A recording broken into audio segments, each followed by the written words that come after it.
Kendra here, aka nerdymillennial, with a video, and I guess it's gonna be like a continuation to my nerdy black girl millennial saga. And I don't know what I'm gonna title it, but I'm just gonna say these words: it's not you, it's them. And I seen a video with a young lady. She's a millennial too. I believe she is. And she was just sharing like her experience in high school. And I believe she was nerdy as well. And just looking back at things, why it was harder for her to make friends and stuff like that. So, you know, I've been out of high school for a minute, and I'm sure some people can agree with this and they have done this. But you know how you just think about certain things that happen, when you were a teen or early 20s, and since you're older, you have matured, and you be like, okay, so that's why that happened. That's why they was acting like that. That's why I felt that way. So you're older and you see things differently, and when you're younger and you were living in that moment, you really didn't understand. But I'm just going to share my story time when I was in high school, and this was the early Y2K, but it was a girl that was in my theater class. So in theater, two girls actually. So when I was in theater, it was one girl that used to talk to me because we had to do like a lot of pairing, getting in groups and stuff like that. And the teacher, my theater teacher, she would assign me to this one girl, so I would just call her C. So she would assign me with C a lot, and we got along pretty good.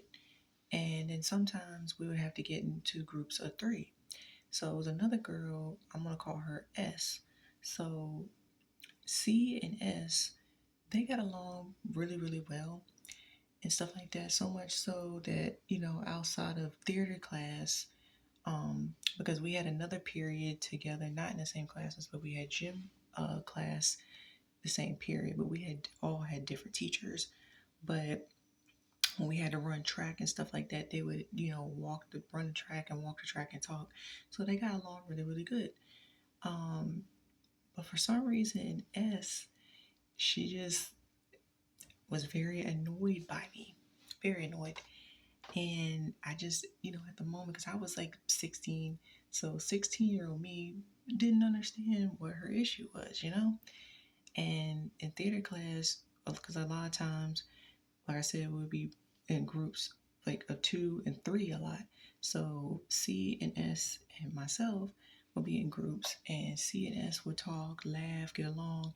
So, I would try to make small talk, get to know her better and things like that. And she just just always had an attitude, like just annoying, like I was a fly on a wall. And I'm just like, what am I doing? And then outside of theater class, like I said, in gym class, and like when I would see her different periods, just walking the hallway, she just always would be rolling her eyes, just had an attitude, like when she saw me, and I'm just like, what am I doing? Like she act like I was like a fly, like get away. And when we would talk in groups in theater class, she just always had an attitude with me, just like, very persnickety and sarcastic. And, back then, 16-year-old me, because like I said, when I shared my nerdy millennial story, growing up nerdy, I was a little feisty. So sometimes I would go, be sarcastic back with her, because I'm like, you're not going to talk to me like that.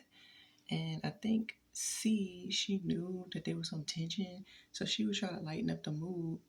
And I think I mentioned it to C. I'm just like, hey, like, what is her problem? She's cool with you, but she got an issue with me for some reason. I don't know what it is. It just seemed like she's annoyed with me.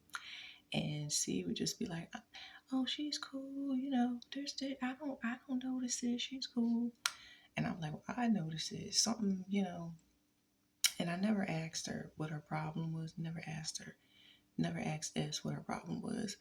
But I come to just say this, like looking back on it, it's been years. But what it was now, it just was jealousy. And it's not always your outer that people are jealous of. That yes, they can be jealous of your outer, like your appearance, like the way you look, the way you dress and things like that. But I think for her, it was more so that I was being myself because she hung as, I guess was considered popular. So she hung with the popular kids, um, and she was a cheerleader and things like that. So it was a lot of pressure on her to be popular and be with the in crowd. Me being my nerdy self, I didn't care about that. So I was myself. Like I would have my manga books and things like that. And I did not care. Like I had my CD player at the time. Yes, telling my age, my CD player. And I think I did finally get an MP3 player, listening to, my anime intros and things like that. So looking back at it now, I really think she was jealous that I was being myself. And that bothers people. When you embrace who you are and you're unapologetically yourself, that really bothers people and trigger something. So looking back at it now, that's what her issue was. She was angry that I could be myself and she wanted to be herself, but she couldn't because she was too concerned with trying to be popular, be the popular cheerleader and all this other stuff. So looking back at it now, I see I'm like, that's what it was. She was, jealous that I was being embracing myself. So yeah, so I just say a lot of times when people are acting like that and you know wholeheartedly that you did not say or do anything to them, they're jealous. It's them. It's not you. It's them. So that's just my story time. So if you guys have a story that was similar to mine, please leave it in the comments. And until next time, bye.